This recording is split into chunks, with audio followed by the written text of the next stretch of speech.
வணக்கம். நாட்டையே அதிர்ச்சி அடைய செய்த சமீபத்தில் செய்தியாக வலம் வந்து கொண்டிருப்பது தங்கம் கடத்தல் வழக்கில் நடிகை ரன்யா ராவ் சிக்கிய விவகாரம்தான். நடிகை ரன்யா ராவ் தமிழ், கன்னடம் படங்களில் நடித்து பிரபலமானவர். இவர் கர்நாடகா மாநிலம் சின்னமகளூர் மாவட்டத்தைச் சேர்ந்தவர். இவரது தந்தை கர்நாடக வீட்டு வசதி வாரிய டிஜிபியாக இருக்கிறார். இந்நிலையில் நடிகை ரன்யா ராவை வருவாய் புலனாய்வுத்துறை அதிகாரிகள் பெங்களூரு ஏர்போர்ட்டில் தங்கம் கடத்தி வந்ததாக கைது செய்தனர். 3 மாதங்களில் துபாய்க்கு பலமுறை அடிக்கடி சென்று வந்த ரன்யா ராவ் மீது வருவாய் புலனாய்வுத்துறை அதிகாரிகளுக்கு சந்தேகம் ஏற்பட்டது.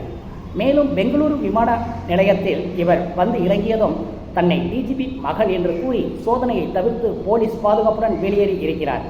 இந்நிலையில் அவரை விமான நிலைய அதிகாரிகள் சோதனைக்கு உட்படுத்திய போது அதிர்ச்சி அடைந்தனர். அவரது ஆடையில் மறைத்து 14 கிலோ தங்கம் கடத்தி வந்துள்ளார். மேலும் அதற்காகவே பிரத்யோக ஆடையை வடிவமைத்து அமைத்துள்ளார்.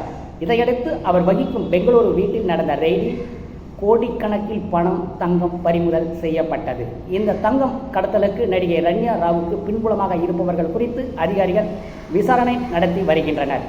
நடிகை ரன்யா ராவுக்கு தங்க கடத்தல் வழக்கில் காங்கிரஸ் அமைச்சர்களுக்கு தொடர்பு இருப்பதாக கர்நாடக பாஜகவினர் குற்றம் சாட்டியுள்ள நிலையில் இதுவும் வெறும் வதந்தி.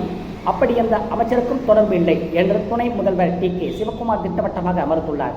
இதற்கிடையே துபாயில் நடிகை ரன்யா ராவ் இருந்தபோது பிரபல மடாதிபதி அவரை அடிக்கடி தொடர்பு கொண்டு பேசியுள்ளதாக தகவல்கள் வெளியாகி உள்ளன.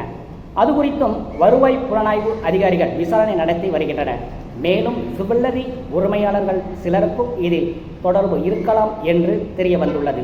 இப்படி தினம் ஒரு புதிய அதிர்ச்சி தகவல்களுடன் தங்க கடத்தல் வழக்கு பரபரப்பை ஏற்படுத்தி வரும் நிலையில் நடிகை மட்டும் தனி ஒருவராக இதில் ஈடுபட்டிருக்க வாய்ப்பு இல்லை. அவரது பிரபலம் மற்றும் போலீஸ் அதிகாரி மகள் ஆகியவற்றை தங்கள் தொழிலுக்கு யாரோ கருவியாக பயன்படுத்தி இருக்கிறார்கள்.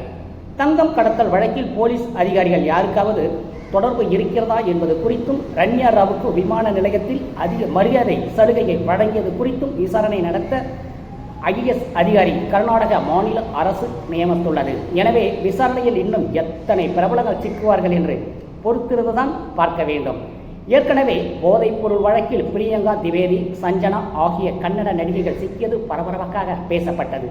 அதன் பின்னர் கொலை வழக்கில் நடிகர் தர்ஷன் கைதாகி தற்போது ஜாமீனில் வெளியே இருக்கிறார். இந்நிலையில் தங்க கடத்தல் வழக்கில் நடிகை ரன்யா ராவ் கைதாகியுள்ளது கர்நாடகாவில் மட்டுமல்ல, நாடு முழுவதும் அதிர்வலைகளை ஏற்படுத்தியுள்ளது. மீண்டும் சந்திப்போம். நன்றி.